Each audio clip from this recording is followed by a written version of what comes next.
Hey, jeudi le 28 novembre, le show du midi. Salut tout le monde, Derek Aucoin qui est là. J'espère que vous passez une excellente journée jusqu'à maintenant. C'est l'action de grâce américaine, le Thanksgiving, et on va commencer par vous remercier d'être à l'écoute. Peu importe où vous êtes sur la planète et comment vous écoutez le show du midi, puis même à quelle heure vous nous écoutez, merci beaucoup, je l'apprécie énormément. Thanksgiving, c'est toute une journée, ça, parce que nous autres, c'est jeudi au Canada et au Québec, c'est jeudi, mais aux États-Unis, c'est vraiment, c'est un long week-end, hein? Ça a commencé hier soir, ça va jusqu'à dimanche, puis c'est un long week-end. Quand j'habitais à Manhattan, c'est probablement une des plus belles fêtes de l'année. C'est une journée de famille, c'est une journée avec les amis, peu importe la religion, la couleur de votre peau, c'est un congé pour tous et une fête pour tous. Et ce qui était le fun, c'est que c'est l'annonce officielle du temps des fêtes, hein? Le sapin du Rockefeller Center, la musique de Noël partout, les décorations. C'est vraiment un beau temps de l'année chez nos voisins du Sud et je leur souhaite un excellent Thanksgiving. Et vous, je vous souhaite un bon jeudi. J'espère que votre journée jusqu'à maintenant se passe très bien. Pour ceux qui nous écoutent pour la première fois, merci d'être là. Le show du midi, c'est une émission à tous les jours à midi de 30 minutes, 100% sport. On parle de tout ce qui se passe dans le monde du sport et particulièrement, on porte attention à ce qui se passe chez nous, au Québec. Je les ai invités, puis c'est le fun. Si vous manquez des épisodes, vous pouvez toujours aller sur www.leshowdumidi.com pour écouter les épisodes d'hier. Hier, ça a été une bonne hier, a été écouté beaucoup. Puis j'ai eu des entrevues aussi la semaine dernière avec Michel Villeneuve, avec Ron Fournier, Steve Rogers. Donc, vous pouvez toujours aller sur le site et télécharger les épisodes qui ont déjà passé. Aussi, si vous êtes sur le site du show du midi, il y a une petite fenêtre pour nous parler directement, un petit chat en direct. Là. Donc, si vous écoutez entre midi et midi et demi en direct, vous pouvez échanger avec l'émission. Ça va nous faire plaisir de vous répondre et d'interagir avec vous autres. Alors, c'est ça. J'espère que vous passez une belle journée. Hein? La semaine est presque finie. Warren Cromartie sera notre invité dans pas grand temps. Là. Warren Cromartie qui, c'est simple, là, il explique que c'est son destin, lui, de ramener le baseball des expos à Montréal. Donc, ne manquez pas cette entrevue-là un petit peu plus tard dans l'émission. Le Canadien est en action hier soir. Ils ont remporté leur 4e match de suite à Buffalo par la marque de 3-1. David Desharnais, c'est bon, récolté la première étoile de ce match-là. Donc, il s'est peut-être sorti de son petit trou, lui-là. Là. Ça va bien. L'attaque à 5 du Canadien qui a fait la différence hier soir. Et pour ceux qui ne le savent pas, c'est la meilleure de la Ligue à l'étranger. Puis quand t'es numéro 1, on a vu hier là la façon que les Sabres défendaient là, l'attaque à 5 du Canadien. Ils sont surveillés un petit peu plus étroitement. Piqué, il n'y avait pas grand place à la ligne bleue. Ça permet à Markov d'être impliqué dans les 3 buts, pareil, là. Mais dès qu'ils avaient la rondelle, quelqu'un était là. Il n'y avait pas grand place. On essayait de couper les lignes de passe. Et le mot se passe dans la Ligue. Et voici ce que Michel Therrien avait à dire là-dessus. On en discutait ce matin, donc c'est sûr que faut faire des ajustements de notre côté. Donc, on a réussi à marquer 2 buts avec des ajustements qui sont faits. C'est un jeu d'ensemble, puis on essaie d'être imprévisible à l'occasion. Ben c'est ça, faut changer des choses un peu, mais c'est intéressant. L'équipe au total, au cumulatif dans la Ligue pour l'avantage numérique sont 5e, mais premier sur la route. C'est difficile d'expliquer comment qu'un club a plus de succès sur la route qu'à domicile, mais David Desharnais s'essaie ici. Ouais, je pense qu'on garde ça un petit peu plus simple sur la route. des fois à la maison, tu essaies de faire autre chose, mais je pense que on lance des rondelles, puis comme j'ai dit, des fois on est un peu plus chanceux, mais on est efficace. Donc, le but gagnant pour David Desharnais à la suite d'une déviation d'un tir de P.K. Subban en avantage numérique. Galchenyuk et Gallagher furent les autres marqueurs pour le Canadien. Andrei Markov, comme je vous ai mentionné, a participé aux 3 buts du Canadien. Le Canadien a maintenant 7 victoires, 1 revers et 1 défaite en prolongation à ses 9 derniers matchs. Et ils ont remporté les 3 derniers matchs sur la route. Le Canadien s'est déplacé hier pour Washington où ils vont affronter les Capitals vendredi à 17h exceptionnellement, justement à cause de tout le week-end et les activités de l'Action de grâce américaine. Aimez-vous le football de la NFL?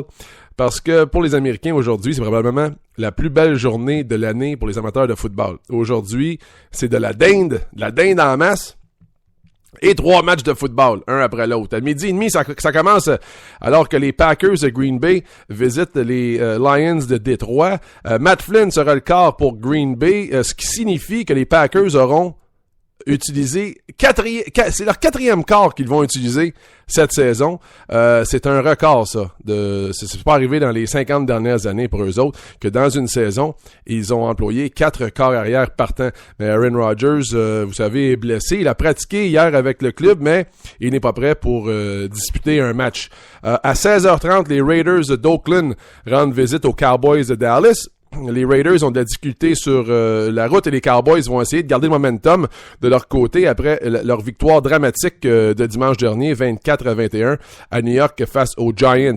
Les Cowboys sont à égalité en tête de la NFC East avec leur fiche de 6-5. Ils sont un match en haut de 500. C'est pas fort, mais il faut continuer de gagner. Puis à 20h30, les Steelers affrontent les Ravens à Baltimore. Les Steelers jouent leur meilleur football présentement, mais ils sont encore à l'écart d'une place dans les séries. Les Ravens, ben honnêtement, là, c'est pas mal la même chose. C'est quasiment un copie carbone. Les Steelers, les Ravens, les Titans, les Chargers, les Jets et les Dolphins sont à égalité pour la dernière place en série de la AFC. Donc, c'est une journée assez spéciale. Il y avait la parade de Macy's ce matin. Dans les rues de New York, il y a les matchs de football. Il y a 2 petits matchs de hockey de la Ligue nationale de hockey ce soir. Vancouver est à Ottawa et Edmonton à Nashville.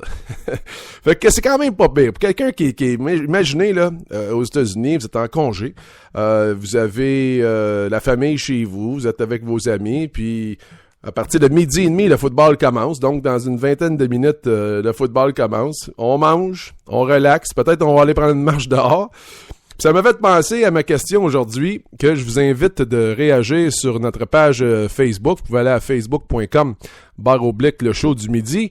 Vous pouvez envoyer aussi par courriel info@leshowdumidi.com ou par Twitter le show du midi. Ça m'a fait penser, pour vous au Québec, pour vous chez vous, là, ça serait quoi une journée de rêve pour l'amateur de sport en vous? Moi, je pense que la mienne, elle ressemblerait peut-être à ça. Je me lèverais pas mal de bonne heure, très tôt, puis j'irais peut-être jouer un petit 18 trous, là. J'imagine ça peut-être dans le désert en Arizona ou en Floride. Après ça, pour le lunch, je me canterais en avant probablement 2 télévisions, ou une à côté de l'autre. J'aurais peut-être une classique hivernale, genre Montréal-Boston en direct du Fenway Park, ou ben non, même le Canadien contre les Rangers au Yankee Stadium.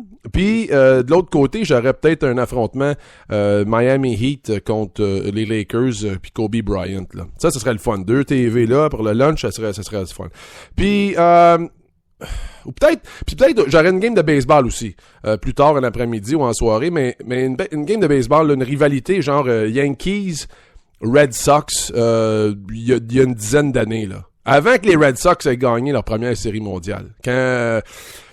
Quand les Yankees étaient un petit peu plus forts puis les Red Sox se battaient pour essayer de se tailler une place, ou encore, c'est ce qui serait le fun, Canadien nordique sur les plaines d'Abraham, dehors là, 100 000 personnes. Ça serait le fun aussi. Ou ben non, et peut-être les Celtics contre les Lakers, là, genre les Celtics et les Lakers de 1984, ça pourrait être le fun. Ça pourrait être le fun aussi. En tout cas, je vous invite à vous amuser avec ça. sur notre site.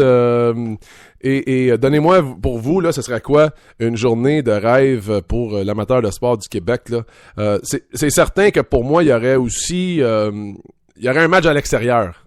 Fait que c'est difficile de jouer au golf dans le désert le matin, mais patiner sur un lac, sur un étang ou sur une patinoire extérieure pour le soir, mais c'est sûr que après la dinde, après tout, là, il y aurait un match en famille dehors sur une patinoire. Ouais, ça serait le fun, ça serait féerique. Fait que peut-être je vais être obligé d'oublier le golf, là. Si je peux pas faire les deux, ça c'est sûr. Vincent Lecavalier, hier, je sais pas si vous avez vu ça, il effectué un retour à Tampa Bay pour disputer son premier match contre l'équipe avec laquelle il avait passé 14 saisons. L'organisation et les partisans lui avaient quand même réservé un bel hommage sur le tableau vidéo, un bel accueil. Les partisans, beaucoup de partisans avaient le chandail 4 Vincent Lecavalier. Mais ses anciens coéquipiers, le Lightning, eux autres, ben il y avait d'autres plans pour célébrer son retour. Le Cavalier a marqué un but, mais le Lightning a battu les Flyers 4-2. Je regardais le match un peu hier aussi des Leafs qui jouaient contre les Pingouins. Et les Leafs ont laissé filer 2 avances, une de 4-1 et de 5-3 pour perdre en tir de barrage contre les Pingouins de Pittsburgh. Mais ce qui était un peu étonnant dans ce match-là, c'est que les Leafs ont obtenu aucun tir au but en 3e période ou en période supplémentaire. Et ils seront les visiteurs du Canadien samedi au Centre Bell et je serai à ce match-là. Ça risque d'être fort intéressant, surtout si le Canadien peut revenir de Washington avec une autre victoire sur la route. Également samedi, je ne sais pas si vous suivez ça, Adonis Stevenson défendra pour la 2e fois son titre de poids mi-lourd du WBC alors qu'il affrontera Tony Bellew au Colisée Pepsi de Québec. Tony Bellew est plus grand que lui, mais je suis pas certain là, qu'il est dans la même ligue en termes de force de frappe d'Adonis Superman Stevenson. Si vous avez vu le point de presse, la conférence de presse hier, et puis le petit nez à nez ou face à face, là, comme on dit, là, il y avait beaucoup de tension. Bellew, lui, il avait manqué la pesée officielle mardi. Il fait pas confiance à grand monde. Ça a l'air c'est quelqu'un qui... tous les plans là du groupe Yvon Michel, de l'hôtel au transport et tout ça, Bellew, il a tout fait ses propres affaires parce qu'il fait pas confiance à personne. Et quand je l'écoutais hier en conférence de presse, je peux voir que c'est un personnage qui est sur son propre programme, comme on dit, là. Je dirais pas sa propre planète, mais il est définitivement sur son propre programme. C'est ça. Fait qu'il est arrivé finalement à Québec. Il était là pour le face-à-face. Et une des entrevues que j'ai vues, il dit, regarde, il fait pas confiance à personne. Il dit, je me bats pas seulement contre Adonis Stevenson, mais je me bats contre HBO, contre le groupe Yvon Michel, contre la planète au complet. Il dit que si il passe pas Stevenson par KO, il n'y a aucune chance de remporter parce que il veut pas laisser ça entre les mains des juges parce qu'il dit que tout le monde va donner la décision à Stevenson. Donc, il part déjà, lui, avec une attitude très sceptique et de perdante. Il dit, il faut absolument que je le passe au KO parce que si ça se rend en décision, si je me sens entre les mains des juges, j'ai aucune chance de gagner. Il a traité Stevenson de nabo. Nabo, ça, c'est une petite personne. Il a dit, est-ce que j'ai l'air intimidé par ce nabo? Bon sang, on dirait que le gars est tombé d'un trousseau de clés. J'avais jamais entendu cette expression-là, mais ça va être intéressant de voir samedi. Bellew fait 6 pieds et 3 et Stevenson 5 et 11. Bellew a 20 victoires à son actif professionnel, une défaite et un combat qui s'est terminé nul. Il y a 12 KO, mais il s'est jamais fait passer par KO, lui. J'ai jamais fait arrêter dans un match comme ça, dans un combat. Stevenson, 22 victoires, une défaite.